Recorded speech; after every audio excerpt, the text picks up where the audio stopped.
What's up, what's up, what's up? Hey guys, it's Shauntay. And it's your boy Marlon Martin, the Tat Man. What's tatting man? Hey Marlon, how are you? Hey, what's tatting? What's tatting? How you doing? Been pretty good, man. Been, good day. Happy to be starting this podcast. And, So everybody wants to know where you're from. Okay, I'm from Oklahoma City. Originally, I stayed out here for actually I was born here, and then I ended up leaving when I was about 5 or 6, and then I went to Tulsa. I was there for like about 10 years, and I came back. I've been here ever since, probably about 20, 30 years, and happy to be here, Oklahoma City, man. Hey, we ride, hey man, we here. Oklahoma City the spot. So what do you go by? Like, what's your name out here in Oklahoma City? I go by the Tat Man. Tat Man. I was a barber at first, and that didn't really it didn't work out for me the way that I wanted to work out. So, what made you want to give up barbering? It just wasn't me for some reason. I didn't really like the non-permanent. I like my creativity kind of stretch a little bit further than barbering. Not to say nothing bad about barbering, because I love barbering. If I wasn't tatting, I'd be definitely barbering. But the tattooing, just the creativity is just so unlimited. It's there forever, and that's kind of what I'm on. I'm a forever type of person. You know what I'm saying? When I do something, I want it to last forever. So that's kind of what made me transfer over from the barbering to the tattooing. What was childhood for you in Oklahoma City? My childhood, it's kind of challenging because I actually ran away. A lot of people don't know that I ran away from Tulsa because I was having some problems. And matter of fact, last night I was just talking to my girl Keela, and we figured out like what made you just run off from like that, because I didn't really have no direction. I didn't really know that I was gonna live with my grandma. I didn't know where I was going. I just know I got to get away from her. I was getting some problems, and things wasn't really going the way that I wanted to go. I didn't really want to get into the gang banging, and that's what was going on. So I'm like, man, I got to get up out of here, and so I just chose to leave. There was other reasons that made me leave people. For the most part, I just felt that I needed to just get up out of Tulsa for that moment. And my mama, she thought that it was a good idea as well. Did you get any trouble, if you would like to share? Yeah. I like a lot of other young men that have been raised without a father. I ended up at one point, my mom couldn't really guide me to where to be and raise me to be a man. So she did the best she could. She did the best she could, but I was just a little wild, out of control. So I started getting into things that wasn't for me, and so I was doing a little stealing, breaking in houses, stealing cars, and then it finally caught up to me to the point that I had to do some time. They wanted to send me, they wanted to send me to Kojak and Raiders and other places. And I wasn't trying to go there. You know what I'm saying? I just started growing my hair out, you know what I'm saying? I just started looking at the little girls, So, I wasn't trying to be locked up. I wanted to enjoy my life, as a young man. So I chose to run, which wasn't the smart thing to do. I advise nobody to do that, but I chose to run, and I came to Oklahoma City. But just for the record though, it's all, once you turn 18, everything in juvenile gets, terminated. So I made sure that all those taken care of. So, since you did get in trouble, did you go to prison? Or jail? Not right then so much. Usually before a person actually goes to prison, they done been through this, they done got probation for that, they done been through that, they done got probation for that. So they try to give you a little leniency before they send you to actual prison. But I just kept getting in trouble. Even when I left Tulsa, I went to Oklahoma City, and then I got same issues was going on. So that's to let anybody else know that it ain't really where you're from, you know, or where you're at. It's just your own personal, you know, do you want to change? Do you want to do better? It ain't really about where you're at, whatever, you know, you can change a place. Moving is good. Sometimes it's best to move up out of the situation that you're in to get to a better environment, but it's all on you at the end of the day. It's all on you at the end of the day, man. So I end up moving to Oklahoma City, get into the same things that I was getting into in Tulsa, even worse. Because Oklahoma City, at that point, was a little turned up a little bit more than Tulsa. Tulsa turned up too, but at that time right there, I mean, it was turned up all the way to the maximum in Oklahoma City. So what ended up happening from there, I got into the dope game real heavy, and of course, got busted, and went and did like a 3-year sentence. So how was that? Good question. Good. I was hoping you good question. I was hoping you asked that. In the beginning, man, it was hell. I prayed on my knees, like, Lord, please take this away from me, man. I'd do anything if you just get me up out of here this last time. In my job, and prayed that same prayer. Every time I get in trouble, Lord, please, I'll change my life. I'll do this. I'll quit messing with them girls. I'll stop doing this. And then I go right back to it the same day I get out, usually. But I didn't get out this time. I didn't get out. I prayed on my knees and I didn't get out. I couldn't make bond. I couldn't get out. I couldn't cop a deal. I couldn't make a plea. Now, it's never good to go to prison, but if you need to go for a short stint, hey man, it worked out for me. You know, I learned I learned that I had a talent for drawing. I learned what not to do. You know what I'm saying? I was around some older individuals that taught me how to take care of yourself better, work out, try to eat the best you can, you know, take vitamins and just, you know, get a spiritual, divine spiritual relationship, you know, so that helped me a lot. So when I got out, I was able to better myself. Well, I heard you said that you learned drawing in there. Is that what inspired you to start tattooing? Yeah, it really did.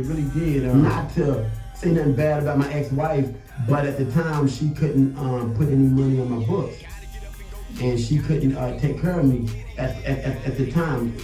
For one, she was raising 2 children that we had together, so I had to pretty much figure out how I'm gonna take care of myself in there.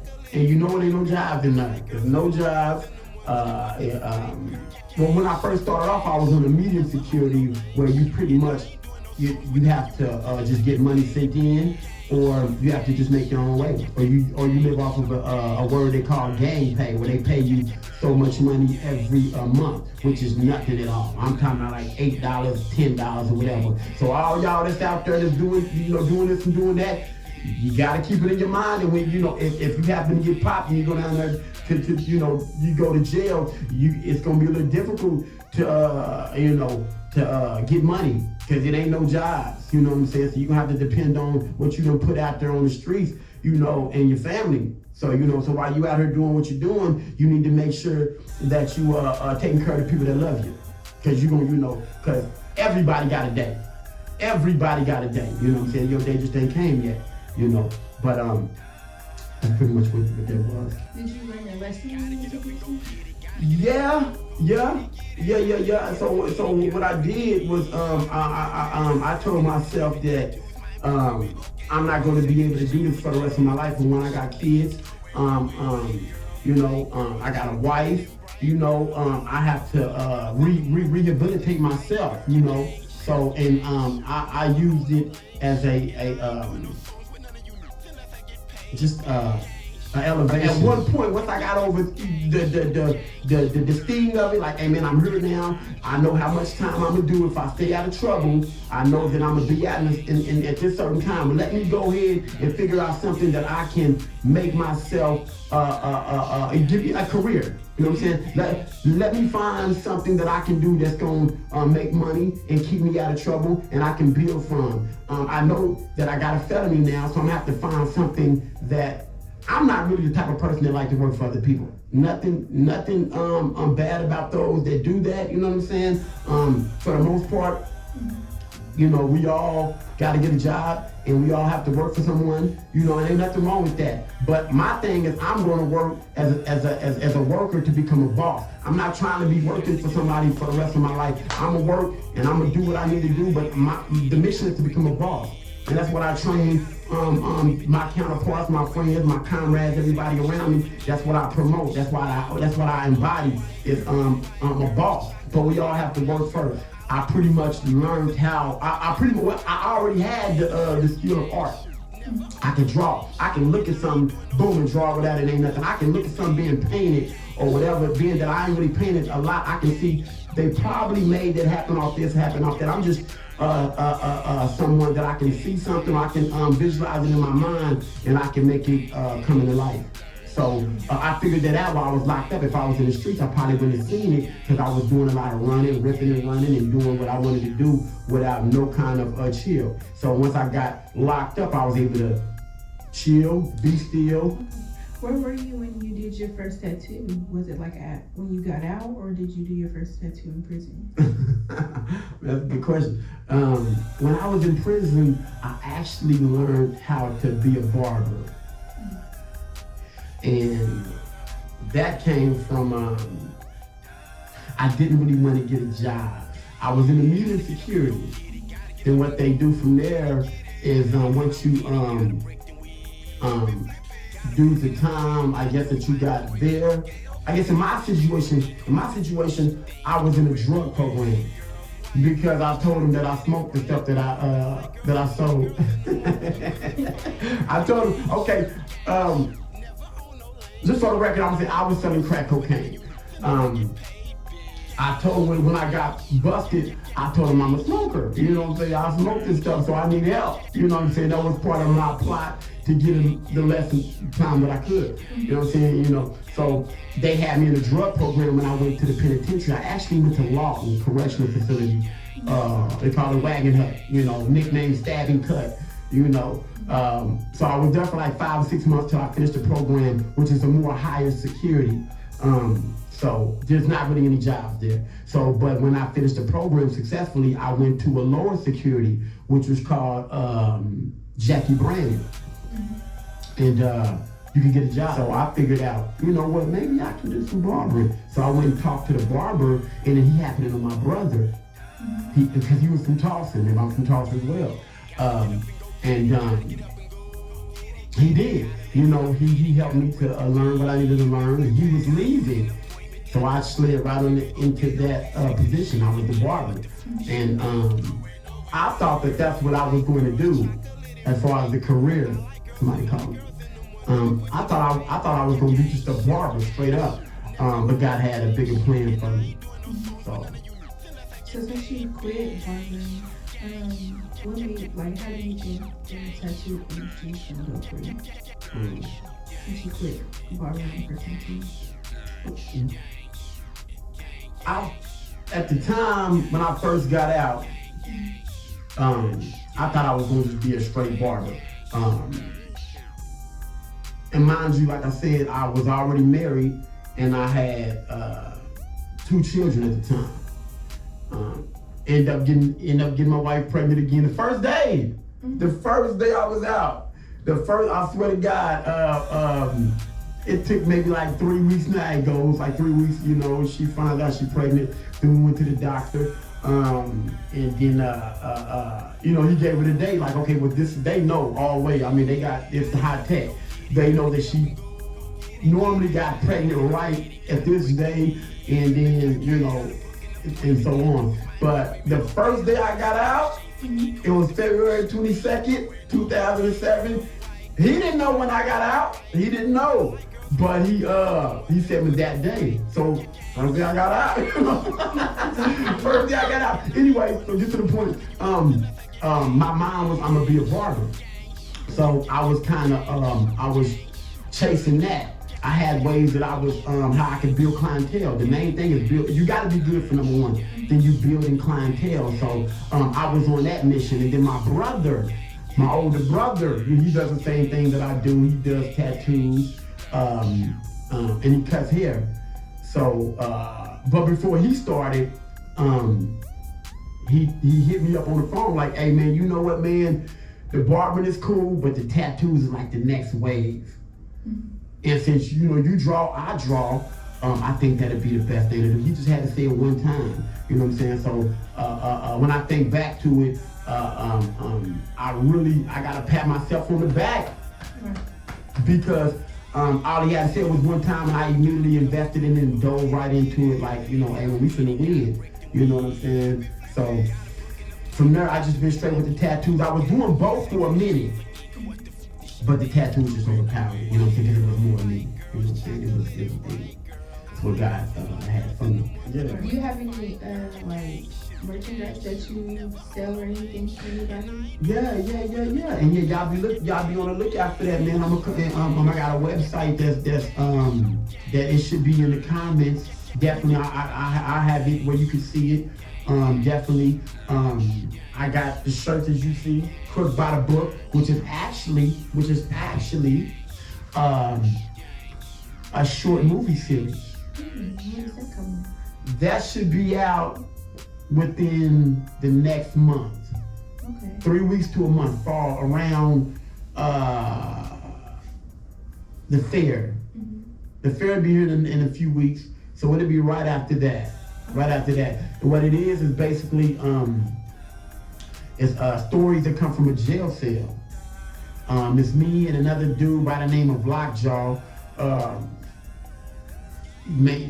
Good actor, man. Y'all gotta be on the lookout for him, man. I'm telling you, man, this guy's amazing. It's just giving y'all just some interesting, suspenseful stories and just bringing good entertainment to the forefront.